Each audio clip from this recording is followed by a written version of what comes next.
রাজনৈতিক ফায়দা তোলার জন্য কোনো রকম অপচেষ্টা করবেন না।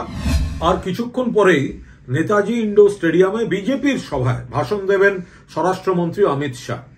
আমরা পরিষ্কার বলছি যে যখন লড়াইটা আতঙ্কবাদের বিরুদ্ধে, যে সময় আমাদের সর্বভারতীয় সাধারণ সম্পাদক অভিষেক বন্দ্যোপাধ্যায়কে সর্বদলীয় প্রতিনিধি দলে পাঠিয়েছেন মমতা বন্দ্যোপাধ্যায়, তারা বিদেশ সফরে রয়েছেন, পাশাপাশি দেশের এই সময় সংহতির জন্য মমতা বন্দ্যোপাধ্যায়ের সিদ্ধান্ত তৃণমূল কংগ্রেস দলগতভাবে এবং রাজ্য সরকারও কেন্দ্রের পাশে থাকবে, তখন চরম অসৌজন্যের পরিচয় দিয়ে নরেন্দ্র মোদী প্রধানমন্ত্রী বাংলায় এসে সংকীর্ণ রাজনীতি করেছেন। বাংলার পাওনা দেননি, বাংলায় সস্তা রাজনীতি করেছেন। সবচেয়ে বড় কথা, অপারেশন সিন্দুর নিয়ে রাজনৈতিক উদ্দেশ্য প্রণোদিত সংকীর্ণ রাজনৈতিক পথ অবলম্বন করেছেন, যেটা আমাদের কড়া আপত্তি।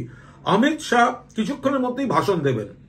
ওনাদের দল গোষ্ঠীবাজিতে দীর্ণ, ওনারা কি করবেন, ওনাদের দল সংগঠন সব ওনাদের ব্যাপার, কিন্তু আমাদের পরিষ্কার বক্তব্য, অপারেশন সিন্দুর নিয়ে ফায়দা তোলার জন্য, রাজনৈতিক ফায়দা তোলার জন্য কোনো রকম অপচেষ্টা করবেন না।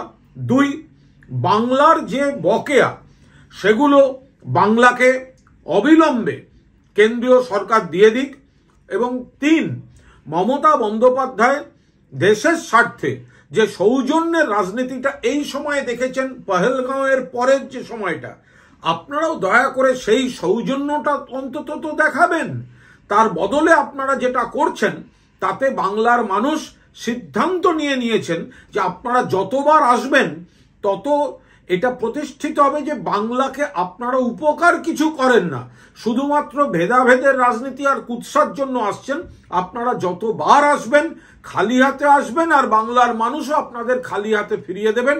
লিখে রেখে দিন, আপনারা ডেলি প্যাসেঞ্জারি করতে পারেন, কিন্তু 26 সালে চতুর্থবারের জন্য বাংলার মুখ্যমন্ত্রী হিসেবে শপথ নিতে চলেছেন মমতা বন্দ্যোপাধ্যায়, এবং গতবারের থেকেও বেশি আসন নিয়ে।